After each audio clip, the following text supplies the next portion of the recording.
स्वामी!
स्वामी! अब मैं क्या करूं?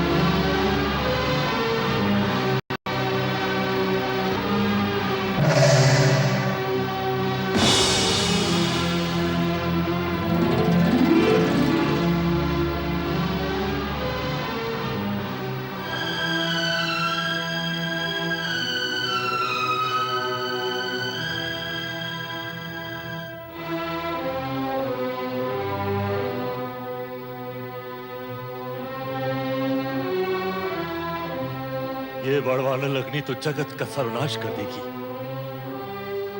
शिव जी का क्रोध अग्नि के रूप में कामदेव को भस्म करने के पश्चात भी विद्यमान है।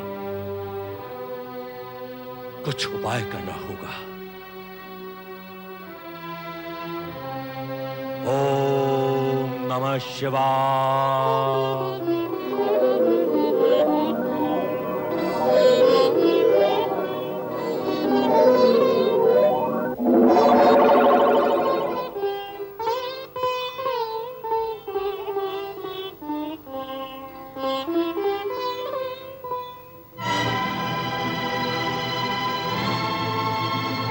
समुद्रदेव आगच्छ! समुद्रदेव आगच्छ! समुद्रदेव आगच्छ! परमदेव, परमपिता,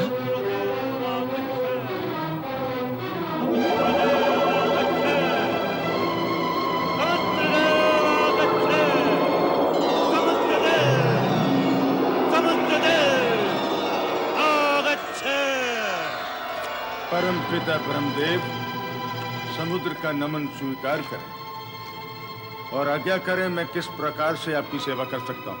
समुद्रदेव, इस अश्व को देख रहे हो? इसके शरीर से अग्नि प्रकट हो रही है। देख रहा हूं परमपिता, पर ये अश्व और ये अग्नि यहाँ आपके साथ कैसे आई? समुद्रदेव, ये भगवान शिव की क्रोधाग्नि है, जो कामदेव को भस्म करने के पश्चात भी विद्यमान है। यदि इस अग्नि का शमन नहीं किया गया, तो तीनों लोक तक इस अग्नि की तपन जा पहुंचेगी। अतः लोक कल्याण के लिए और भगवान शिव की प्रेरणा से मैं उनके क्रोध को इस अश्व के रूप में यहाँ लाया हूं। तो मेरे लिए क्या आज्ञा है परमपिता? समुद्रदेव, तुम्हारे भीतर अनंत जल राशि है। इस बड़वानल अग्नि को शांत करने अथवा सहने की क्षमता तुम में है। यह अग्नि तुम्हारा जल पान करके तुष्ट होती रहेगी, किंतु तुम्हारी अनंत जल राशि अनंत होने के कारण कभी समाप्त नहीं होगी। इस प्रकार इस अग्नि से जगत की रक्षा हो जाएगी। भगवान शिव की इच्छा और आपके आदेश की पूर्ति करना मेरा परम सौभाग्य होगा परमपिता।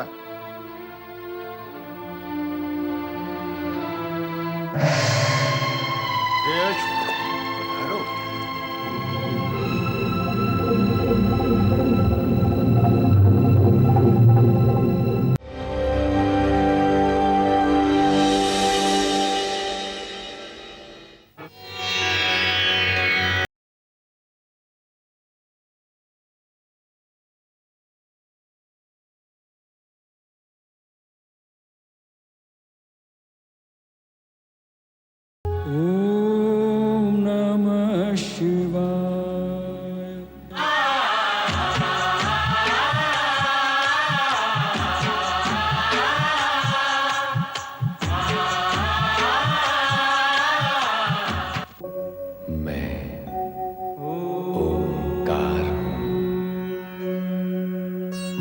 मानवीय मूल्यों के धरातल पर सद्भावना, करुणा, प्रेम, सत्य, निश्चलता और समभाव से निर्मित स्वस्थ और सुंदर जीवन रूपी भव्य भवन का मैं शिल्पकार, मैं ओंकार।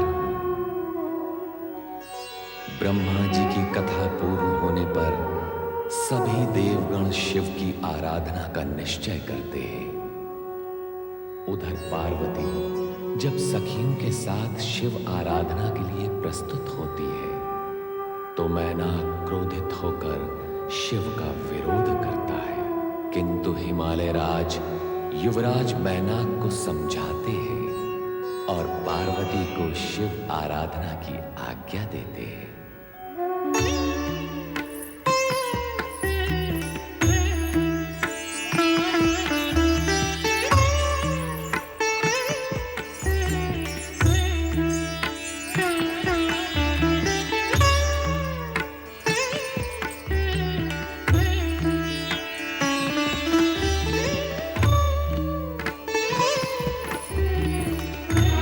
क्या देख रहे हैं देवराज?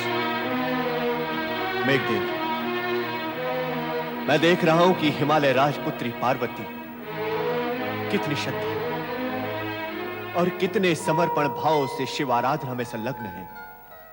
ब्रह्मदेव के आदेशानुसार स्वयं अपनी लक्ष्य पूर्ति हेतु हमें भी शिव आराधना करनी चाहिए देवराज। हाँ, अवश्य करनी चाहिए। जय हो देवराज इंद्र की जय हो। कामदेव, कामदेव, तुम यहां? यह सुनकर मैं तो चौंक ही पड़ा था कि पराजित इंद्र की जय बोलने वाला कौन आ गया। क्षमा करें देवराज, परंतु जय विजय की स्थिति सदा एक सी तो रहती नहीं। कभी ये इस पर तो कभी वो उस पर।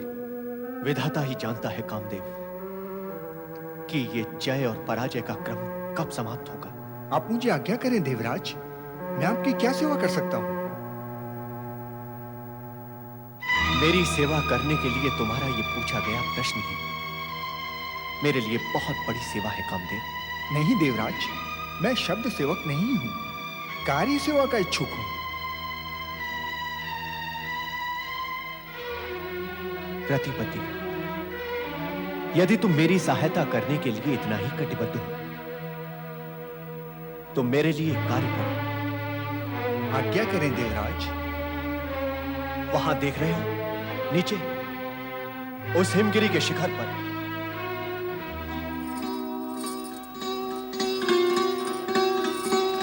हाँ, कोई कन्या किसी योगी के समीप खड़ी होकर पूजा अर्चना कर रही है।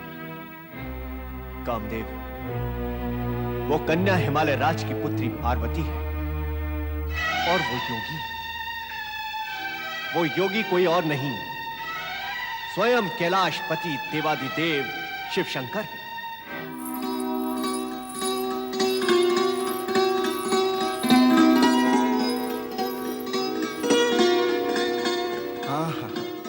कैलाशपति भगवान शिव शंकर।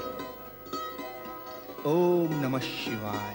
शिव पर बड़ी आस्था है तुम्हारी। जिनकी शिव पर आस्था नहीं है उन पर मेरी आस्था नहीं है देवराज। तो उनके हित में जिनकी शिव पर आस्था है ये कार्य करो।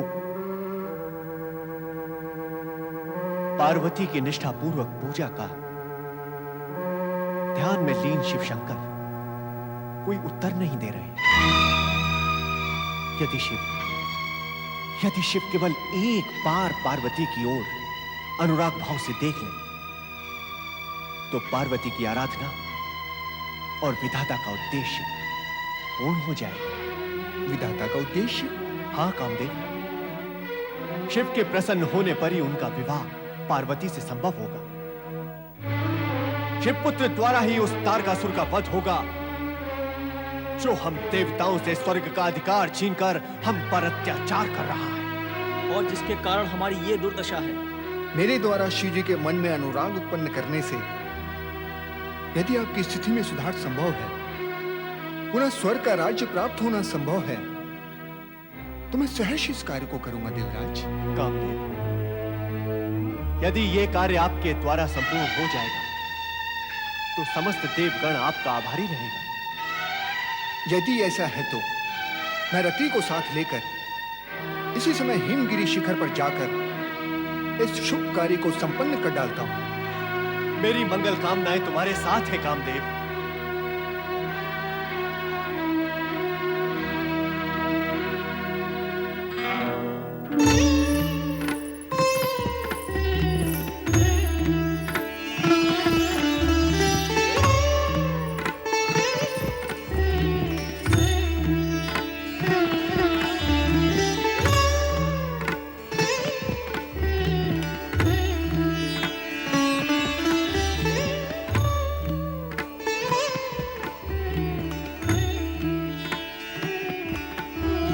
हे देवादिदेव भोलेनाथ शिव शंकर, मेरी पुकार सुनो प्रभु। आपका ध्यान और आपकी समाधि का निमित्त लोक कल्याण है और आराधना द्वारा आपको प्राप्त कर आपकी संगनी बनने का निमित्त भी लोक हित ही है। चारों ओर व्याप्त अशांति और अत्याचार की समाप्ति के लिए अपने लौकिक रूप को मुखर करें भगवान, मुखर करें।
ये बड़वानल अग्नि तो जगत का सर्वनाश कर देगी।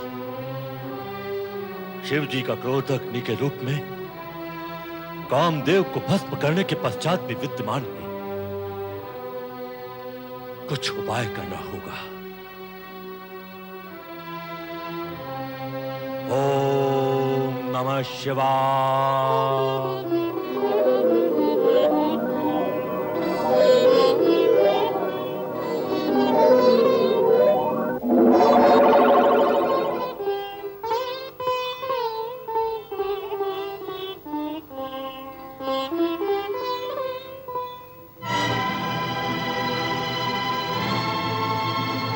समुद्रदेव आगच्छ, समुद्रदेव आगच्छ, ब्रह्मदेव, परमपिता,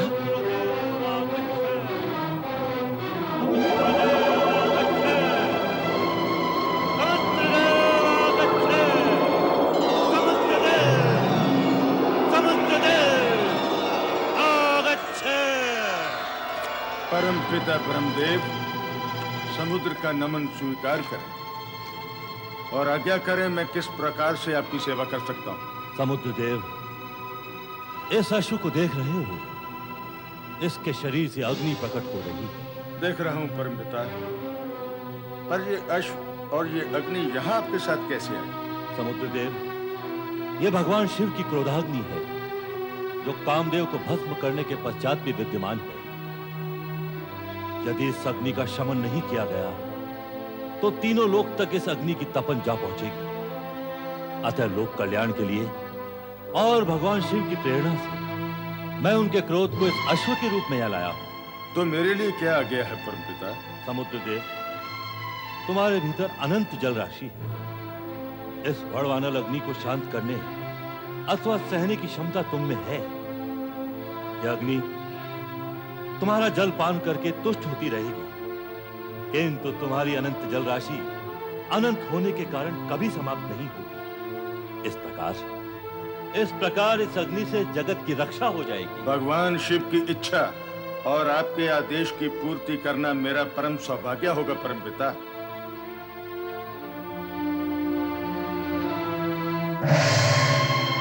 हे अश्व, पधारो।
शांत हो जाओ, विलाप न करो। होनी कभी अनहोनी नहीं हो सकती। जो हुआ उसे स्वीकार करो। हे देवेश्वर, किंतु किस अपराध का दंड हमें मिला है? देवराज इंद्र और देवगण के कहने पर कामदेव ने आप पर पुष्पबाण चलाया और आपकी समाधि भंग की। इसमें हमारा कोई स्वार्थ नहीं था। देवगण की दुर्दशा समाप्त करने के लिए हमने उनकी सहायता की और हमारी दुर्दशा हुई। ऐसा क्यों? ऐसा क्यों प्रभु? हे भोलेनाथ, मुझ पर दया करो। मृत्यु का अभिशाप भोगने का सामर्थ्य मुझ में नहीं है।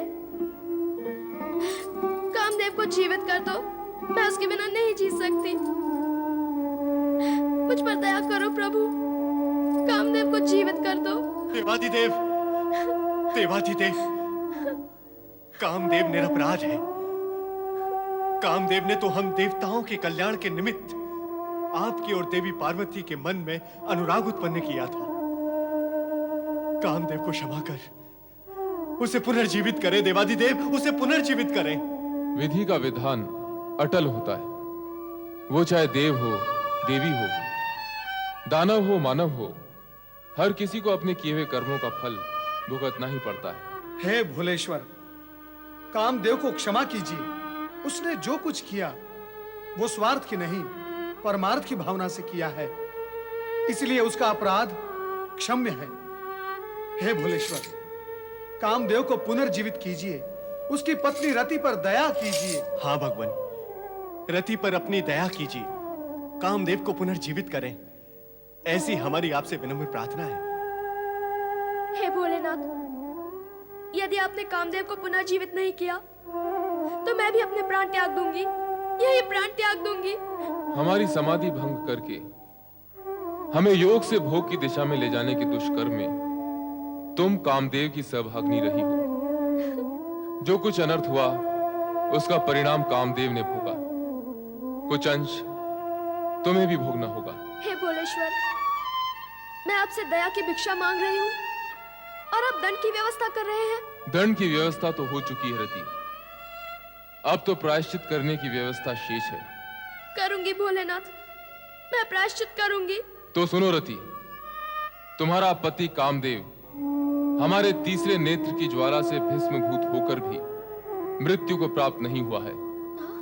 वो हमारी कृपा से पुनर्जीवित हो चुका है।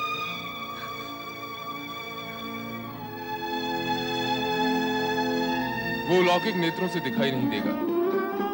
वो जीवित होते हुए भी अंग रूप में देखा नहीं जा सकेगा। वो अनंग हो चुका है। मन्मथ, अब वो सशरीरी नहीं, अशरीरी हो चुका है। अब वो अनंग और मनोज के नाम से जाना जाएगा। क्या होगा अशरीरी पति को प्राप्त करके भगवान? प्रायश्चित होगा रति। मैं प्रायश्चित करूंगी, परंतु इसे इतना कठोर न बनाइए। प्रायश्चित की व्यवस्था दुष्कर्म करने वाली की इच्छा से नहीं होती रति। जिसके प्रति दुष्कर्म हुआ है उसकी इच्छा के अनुसार होती है। मैं आपके इच्छा अनुसार ही कर्म करूंगी भगवान, किंतु मैं ये भी जानती हूँ कि आप सर्वशक्तिमान हैं, पूर्ण समर्थ हैं। यदि आप कृपा और करुणा करके मेरा और मेरे पति का अपराध क्षमा कर दें, तो मुझे मेरा पति पूर्ण शरीर रूप में प्राप्त हो जाएगा। अवश्य हो जाएगा, किंतु अभी नहीं। फिर कब प्रभु? तुम्हें द्वापर युग तक प्रतीक्षा करनी होगी। द्वापर युग तक? हाँ, द्वापर में कामदेव भगवान श्री कृष्ण के पुत्र प्रद्युम्न के रूप में जन्म लेगा और वो तुम्हें पति रूप में प्राप्त होगा।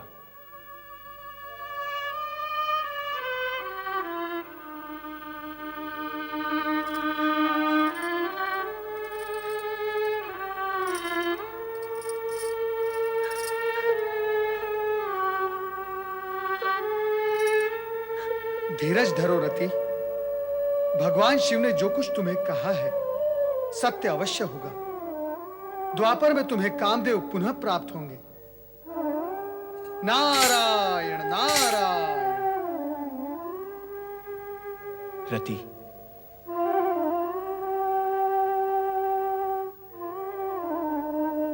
रति, सत्य तो यह है कि मैं तुम्हारा अपराधी हूं। कामदेव मेरी सहायता के लिए ही प्रयत्नशील थे और उनकी ये गति हुई। देवराज, आपकी दुर्गति देखकर स्वामी स्वयं आपकी सहायता के लिए आए थे। इसमें आपका क्या दोष?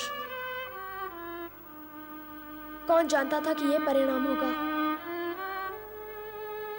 विधि के लेख को जान भी कौन सकता है?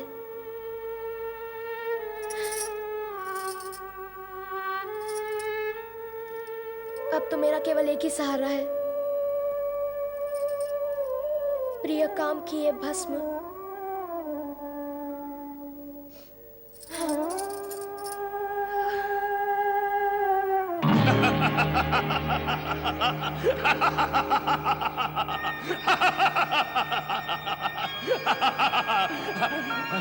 भस्म हो गया।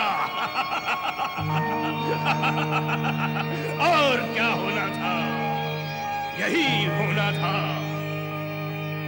तार का सुर से टकराएगा कामदेव तो यही होगा, यही। तू समझता था कि अपने पुष्पबाण से तू शिव विवाह का चक्र चलाएगा, शिवपुत्र उत्पन्न होगा जो मेरा वध करेगा और मैं मारा जाऊंगा।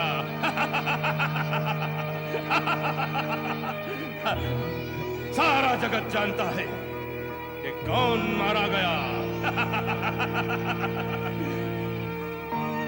अब शिवपुत्र उत्पन्न होने का प्रश्न ही नहीं उठता और ब्रह्मा के वरदान अनुसार अब मैं अमर हूं, मुझे कोई नहीं मार सकता, कोई नहीं।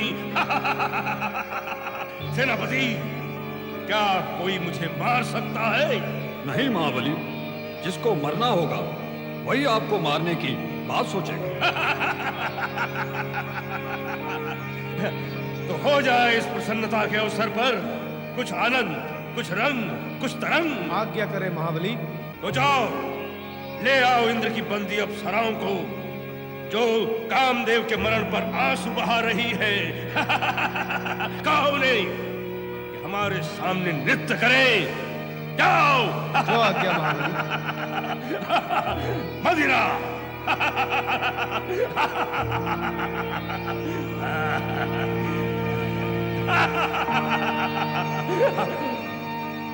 कामदेव के भस्म होने से तारकासुर स्वयं को निष्कंटक हुआ मानकर प्रसन्नता से मदिरा व नृत्य में डूब गया। वो इस अमिट सत्य को भूल ही गया कि पक्ष में एक घटना के घटित होने से विधि का घटना चक्र कभी रुकता नहीं। कामदेव के भस्मीभूत होने से पार्वती की साधना और उसके दृढ़ निश्चय में तनिक भी अंतर नहीं पड़ा। प्रत्युत वह और अधिक दृढ़ संकल्प से तपस्विनी का परिधान धारण कर हिमालय राज के सम्मुख आ गई।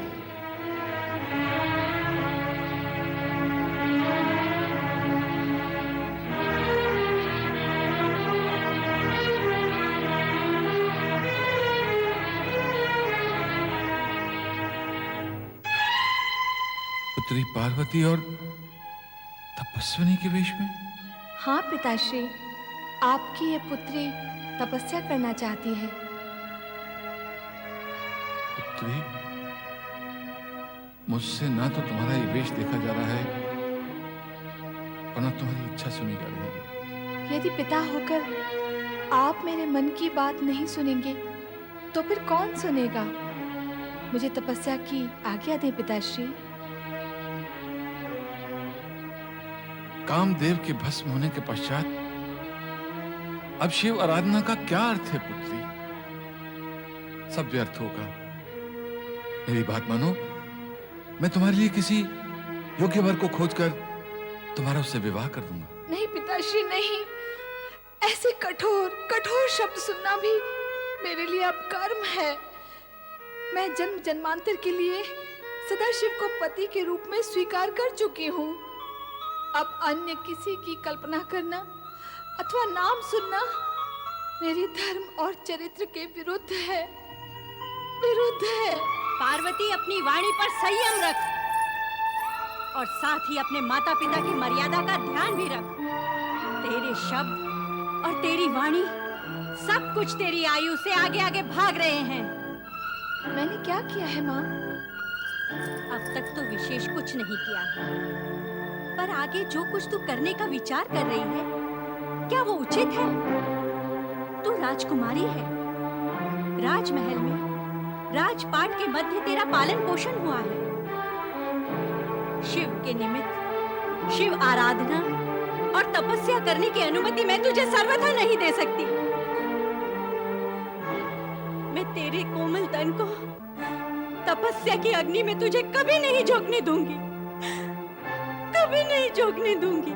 और फिर एक राजकुमारी का किसी योगी के साथ इस प्रकार का रागात्मक संबंध, क्या ये राज परिवार के लिए शोभा की बात है?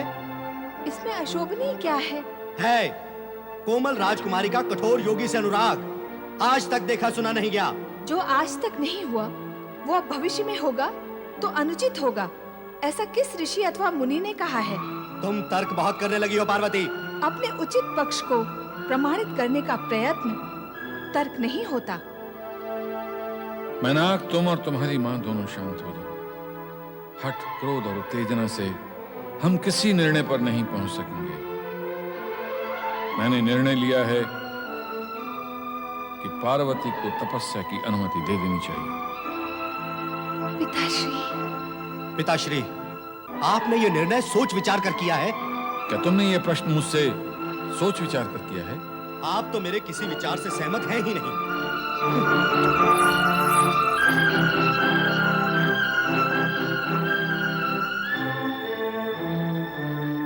अब मुझे आज्ञा दें पिताश्री। नहीं पुत्री, मैं तुम्हें अकेले जाने की आज्ञा नहीं दूंगा। जया और विजया भी तुम्हारे साथ जाएंगे।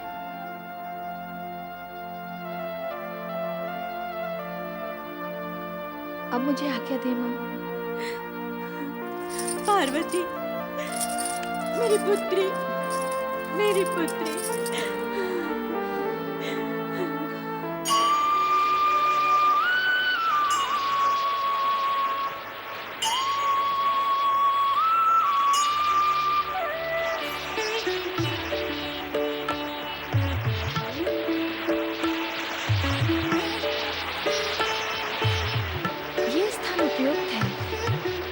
शांति भी है और एकांत भी। हाँ, ये स्थान रमणीय है। ऐसे स्थान पर एकाग्र होकर तप कर सकते हैं। मैं यहीं बैठकर तपस्या करूंगी। यहाँ तपस्या करोगी? अकेली? इस घोर सुनसान में? यहाँ इस प्राणी शून्य स्थान में क्या तुम्हें भय नहीं लगेगा? कैसा भय? किसका भय? विधाता रक्षक है। नहीं पार्वती, हम तुम्हें यहाँ अकेला छोड़कर नहीं जा सकते। महाराज और महारानी को क्या उत्तर देंगे? इसका दिया हुआ उत्तर ही वहाँ भी दे देंगे। किंतु क्यों दे और क्यों जाए इसे अकेला छोड़कर? देखो, तुम्हारा ये हट उचित नहीं है और तुम्हारे सारे हट उचित है। तुम दोनों भावना में मत बहो। मुझे मेरा कर्तव्य करने दो। भावुक होकर कर्तव्य पूर्ण नहीं हो सकते। अब तुम दोनों जाओ। तनिक सोचो पार्वती, इस निरीह एकांत में हम तुम्हें अकेला छोड़कर कैसे जा सकते हैं? मन में आशंकाएं उठती हैं। तुम दोनों तो दुर्बल हो ही, अब मुझे भी दुर्बल बनाओगी। मैंने कहा ना, मैं यहाँ तपस्या करने आई हूँ और उसके लिए निर्भयता, दृढ़ता और संकल्प की आवश्यकता होती है। अब जाओ तुम दोनों। हमारा मन नहीं मानता पार्वती।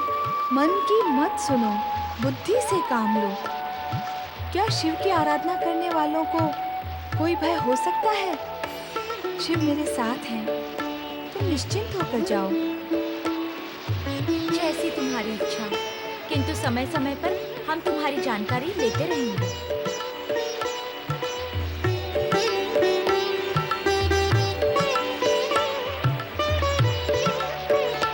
ओम नमः शिवाय। ओम नमः शिवाय। नमः